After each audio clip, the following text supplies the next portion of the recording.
56. Tuan Indra mengarahkan pandangannya kembali kepada Wira. Anak muda, mari kita bicara tentang hal lain. Sepertinya, kalau aku tidak mengatakan sesuatu hari ini, Tuan Indra tidak akan membiarkanku pergi. Wira berkata dengan putus asa. Aku memang tidak mengerti tentang pajak, tapi aku bisa membahas tentang menghasilkan uang. Menghasilkan uang, tatapan Tuan Indra menjadi berbinar ketika berkata. Silakan ceritakan.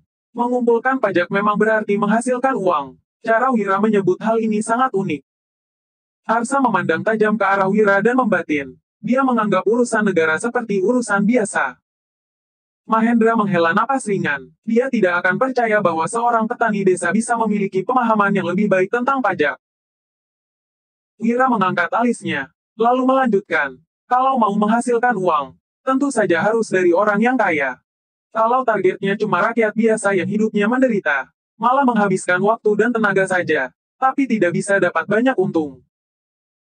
Tuan Indra tertawa terbahak-bahak, lalu berkata, hebat sekali, anak muda. Tapi, mau bagaimana mendapat uang dari mereka? Harsa dan Mahendra merasakan hawa dingin yang menjala dari punggung mereka, sebab mereka berdua adalah orang kaya. Wira berkata, menghancurkan tembok antara pasar-pasar kota, sehingga tidak ada lagi pembatasan wilayah perdagangan, setiap tempat bisa dipakai untuk berbisnis. Sistem kota dan pasar yang ada saat ini adalah memisahkan wilayah tempat tinggal dan wilayah bisnis dengan tembok tinggi yang memisahkan pasar-pasar. Terdapat tembok tinggi yang memisahkan pasar-pasar kota. Pagi hari, ketika pasar dibuka dan matahari terbenam saat pasar ditutup, pemerintah akan memukul gendang dan menutup pintu besar pasar. Keuntungannya adalah pemerintah dapat dengan mudah mengendalikan kota. Tetapi kerugiannya adalah perdagangan menjadi tidak nyaman. Dari sejarah yang diketahuinya, setelah dihapuskan sistem pasar kota, bisnis menjadi berkembang pesat, pemasukan pemerintah meningkat drastis, dan tidak ada lagi masalah kekurangan uang. Tuan Indra mengangguk sambil berkata, ini memang berguna. Kalau di setiap sudut kota terdapat toko-toko, pembelian dan penjualan akan menjadi lebih mudah, dan pajak tentunya juga akan meningkat. Wira menambahkan, hancurkan tembok saja tidak cukup, kita juga perlu menciptakan ekonomi malam.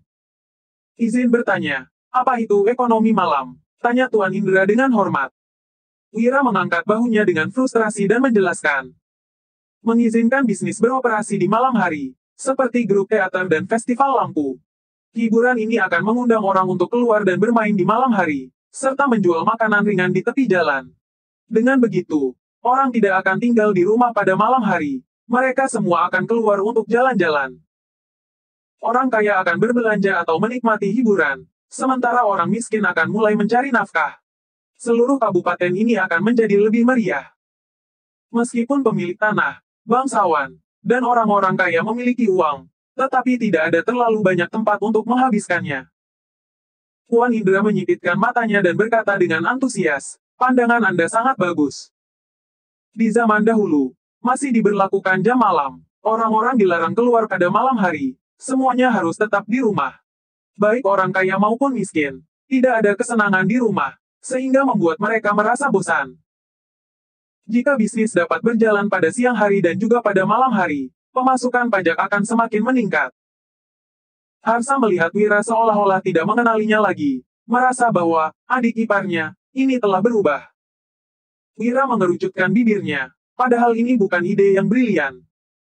Di seluruh daerah akan ada toko-toko dan malam hari akan menjadi pemandangan yang lebih hidup. Semua ini akan menjadi buah bibir bagi semua orang. Mahendra menggelengkan kepalanya dan menentang, Tuan Indra, setiap hal pasti ada pro dan kontranya. Dengan menghancurkan tembok pasar kota dan melanggar larangan malam, jumlah perampok dan penjahat akan meningkat pesat. Rencana ini mungkin terlihat baik, tetapi memiliki risiko yang sangat besar. Anak kecil, kita bisa mengirim lebih banyak polisi untuk menghadapi pencuri. Tidak boleh menahan langkah hanya karena takut terjebak dalam situasi yang buruk. Setelah melemparkan sekilas pandang kepada Mahendra, Tuan Indra memandang Wira sambil membungkuk, silakan lanjutkan. Mahendra merasa marah. Tuan Indra memanggilnya anak kecil, tapi dia malah memanggil Wira anak muda. Posisi Mahendra tidak bisa menandingi Wira di dalam hati Indra. Wira berdiri dan berkata, asalkan hal itu bisa dijalankan saja sudah cukup. Selama suasana kota tetap meriah, jumlah penduduk yang mencari mata pencaharian akan bertambah. Para tuan tanah dan bangsawan dari desa-desa akan pindah ke kota. Permintaan akan rumah di kota akan meningkat. Pemerintah bisa menjual tanah dan membangun rumah, memberikan mata pencaharian lebih banyak untuk rakyat. Ini adalah usul yang baik. Tuan Indra berdiri dan berkata, sekarang aku akan kembali ke istana dan mengajukan proposal untuk menjelaskan manfaat menghancurkan tembok pasar kota. Tuan Indra, berhati-hatilah. Dengan ekspresi cemas, Harsa mencoba menghalanginya. Sistem pasar kota adalah peraturan pemerintah. Siapapun yang berani mengusulkan penghapusan pasti akan menghadapi kecaman. Terlebih lagi, Anda sendiri. Tuan Indra mengernyit memikirkan hal ini. Dia tidak mendapatkan simpati dari Kaisar saat ini dan telah diasingkan ke tempat ini. Bahkan saran dari dirinya mungkin juga tidak akan dihiraukan. Wira berjalan keluar, menimpalkan. Benar, langkah ini pasti akan menimbulkan kontroversi. Namun, keberadaan kita sebagai para sarjana adalah untuk mengabdikan diri kepada negara. Kita harus menetapkan tujuan hidup bagi rakyat, melanjutkan warisan para orang bijak terdahulu, dan menciptakan perdamaian abadi. Kita harus melakukan sesuatu.